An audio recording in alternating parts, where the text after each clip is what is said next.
वाला डिसऑर्डर। तो अल्कोहल अगर ज़्यादा यूज करते हैं तब उससे होने वाले डिसऑर्डर के बारे में बात करें हम।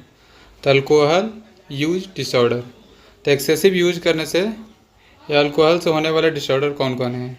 तो अगर इंटॉक्सिकेशन करने का मतलब हुआ एक्सेस इनटेक। अगर ज़्यादा अल्कोहल लेते हैं तो क्या बोलेंगे उसको, अल्कोहल इंटॉक्सिकेशन कर गया। तो ज़्यादा मात्रा में जब लेते हैं तो अल्कोहल एक्सेस इनटेक कहते हैं इसको, मतलब उसको क्या बोले, टर्म दिया है इंटॉक्सिकेशन। मतलब उसका साइंस सिम्टम क्या आएगा, तो इम्पेयर कॉग्निटिव थिंकिंग, मतलब जो ब्रेन सोचने समझने की क्षमता है वो इम्पेयर हो जाएगा। अटैक्सिया मतलब चलने फिरने मोटर कंट्रोल कम हो जाएगा। स्लो थिंकिंग हो जाएगा, थिंकिंग थॉट वगैरह कम हो जाएगा। एमनेसिया मतलब भूलने का बीमारी हो सकता है इसमें, तो मतलब याद नहीं रहेगा। तो इंटॉक्सिकेशन मतलब अल्कोहल ज़्यादा ले लिए हैं, तो उसमें ये सिम्टम आएगा कौन कौन, इम्पेयर कॉग्निटिव थिंकिंग, अटैक्सिया बोले तो मतलब कंट्रोल रहेगा बॉडी पर, मतलब मोटर कंट्रोल, जो हाथ पर चले वो ठीक से नहीं चल पाएंगे। स्लो थिंकिंग, जो थिंकिंग प्रोसेस है वो स्लो हो जाएगा। एमनेसिया मतलब भूल जाने की बीमारी को क्या बोलते हैं, एमनेसिया। तो ये हुआ इंटॉक्सिकेशन। फिर है विड्राल सिंड्रोम क्या है, तो sudden stop after prolong use, मतलब लंबा यूज करने के बाद, मतलब क्रोनिक यूज कर रहे हैं अल्कोहल को, क्या स्टॉप कर दिए, तो जो सिम्टम है उसको क्या बोलेंगे, विड्राल सिंड्रोम। तो विड्राल सिंड्रोम का साइन सिम्टम क्या, माइल्ड ट्रेमर आएगा, वोमिटिंग होगा, एंजाइटी होगा और डिलेरियम ट्रेमर। जो सीवियर सिम्टम है, सीवियर सिम्टम कौन सा है, डिलेरियम ट्रेमर।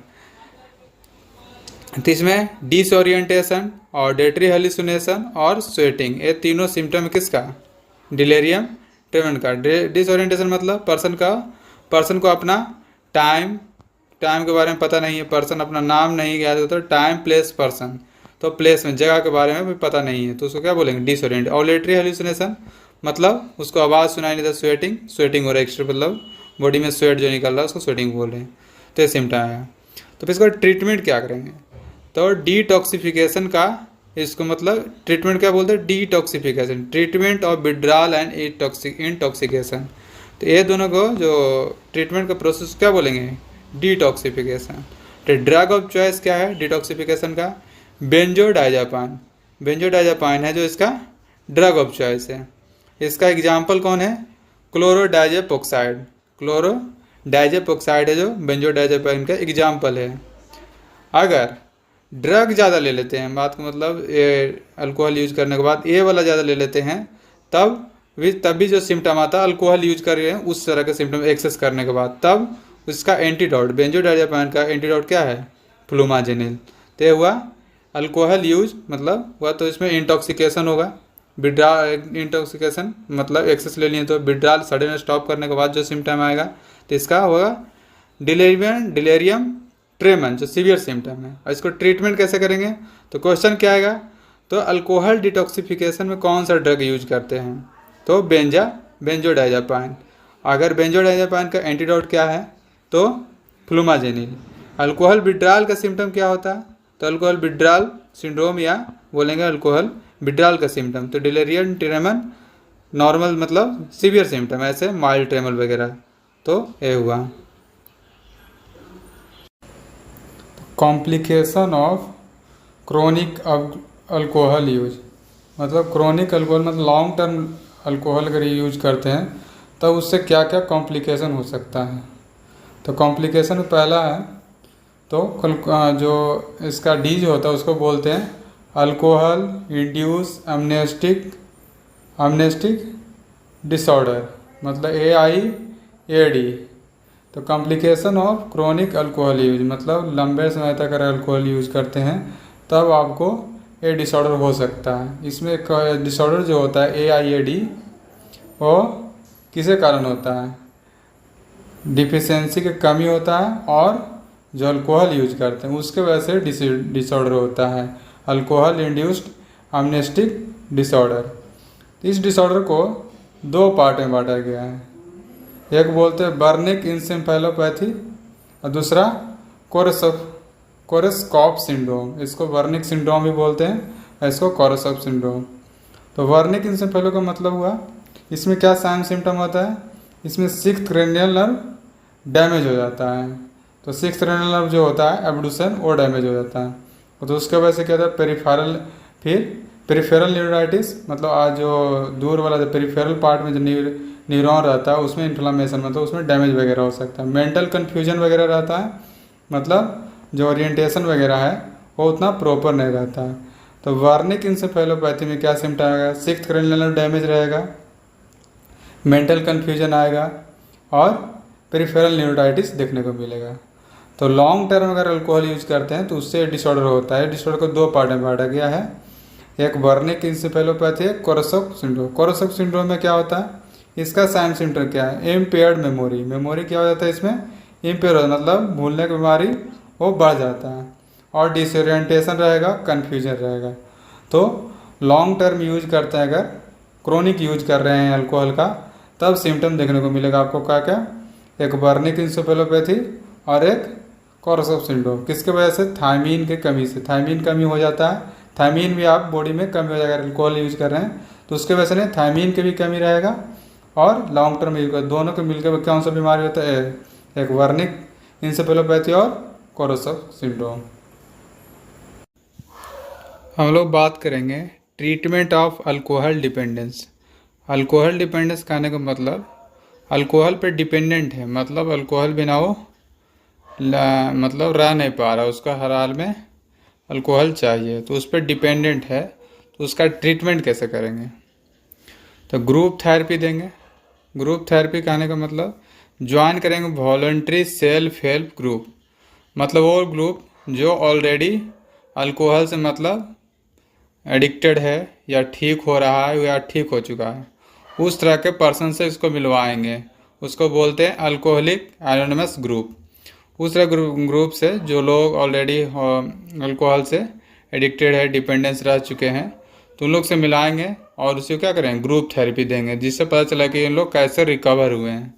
तो treatment of alcohol dependence, group therapy. और दूसरा क्या है, एवर्जन थेरेपी दिया जाता है। एवर्जन थेरेपी करने का मतलब निगेटिव, जिस चीज़ से पहले, जैसे अल्कोहल पहले क्या कर रहा था, अच्छा लग रहा था, लेकिन एवर्जन थेरेपी देने के बाद क्या होगा, अब अल्कोहल जैसे ही आएगा वो उसके प्रति निगेटिव हो जाएगा, निगेटिव रिएंफोर्समेंट, मतलब बॉडी उसको अच्छा नहीं लगेगा।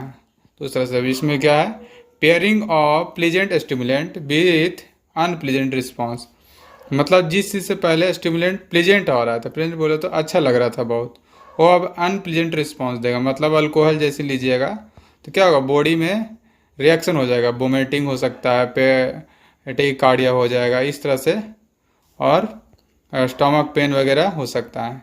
तो है एवर्जन थेरेपी। एवर्जन थेरेपी में क्या यूज करते हैं, डाइसल्फिराम। डाइसल्फिराम मतलब डाइसल्फिराम एक ड्रग है जो एवर्जन, जिसके लेने के बाद क्या होता है कि जैसे अल्कोहल आता है या बॉडी में अल्कोहल पीने का मतलब ड्रिंक करने का इच्छा कम हो जाता है, या लेने के बाद क्या होगा, जैसे अल्कोहल लेंगे वो क्या होगा, रिएक्शन करने लगेगा।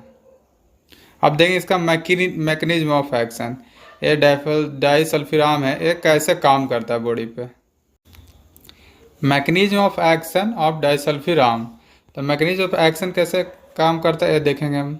तो इथेनॉल, इथेनॉल क्या है, इथेनॉल जो ड्रिंक करते हैं, जो अल्कोहल ड्रिंक करता है उस फॉर्म का नाम, उसका नाम है इथेनॉल। तो वह इथेनॉल, इथेनॉल ड्रिंक जब जाता है तो ऑब्जॉर्व होने के बाद उसको कन्वर्ट होता है, किस फॉर्म में कन्वर्ट करता है उसको, एसिटाइल एल्डिहाइड, जो कि एक्टिव फॉर्म होता है। ये अगर बॉडी में रह जाए तो हानि करने रहेगा। उसको कन्वर्ट कौन करता है, अल्कोहल डिहाइड्रोगेनेज एंजाइम रहता है जो एथेनॉल को कन्वर्ट करता है एसिटाइल एल्डिहाइड में।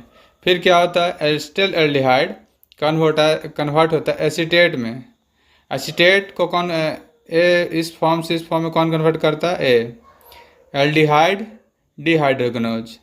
तो इथेनॉल हम लोग ड्रिंक करते हैं, वो कन्वर्ट होता है एसिटाइल एल्डिहाइड में, कौन, अल्कोहल डिहाइड्रोगेनेज के द्वारा।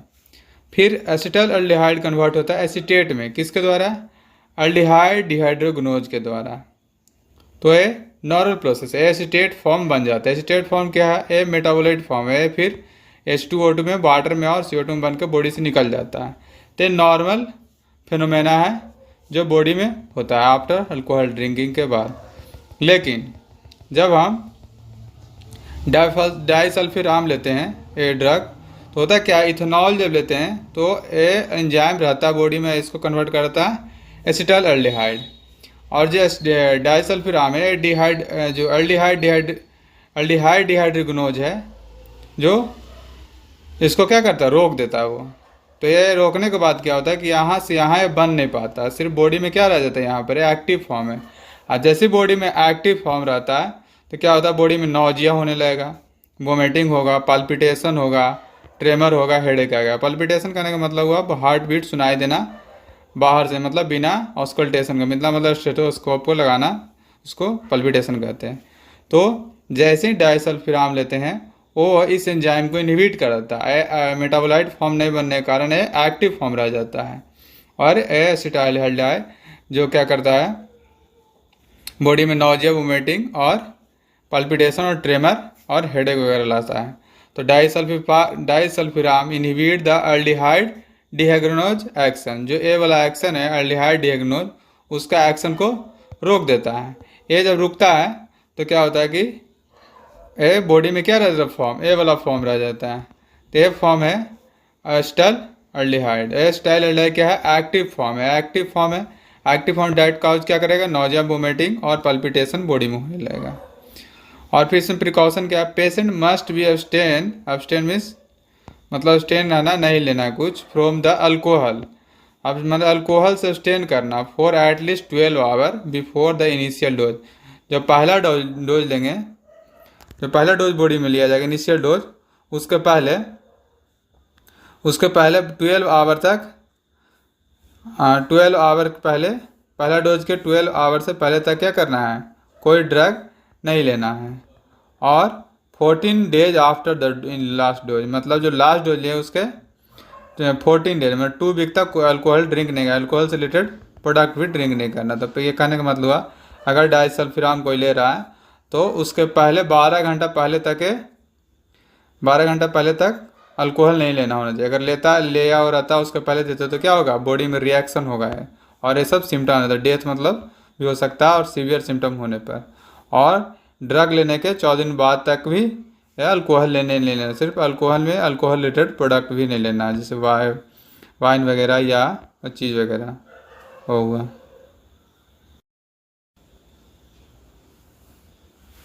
यहाँ पर देखेंगे एक क्वेश्चन, मतलब ये सब जो क्वेश्चन है अल्कोहल से रिलेटेड डिसऑर्डर ट्रीटमेंट जो हुआ है, ट्रीटमेंट रिलेटेड है, उससे रिलेटेड क्वेश्चन। अगर ये क्वेश्चन आपको मतलब आ रहा है, इसका आंसर कर पा रहे हैं, तो समझिए आप पूरा थ्योरी समझ चुके हैं, उसी से रिलेटेड एक क्वेश्चन है। तो इसमें सवाल ये है पहला कि sign and symptom of alcohol withdrawal.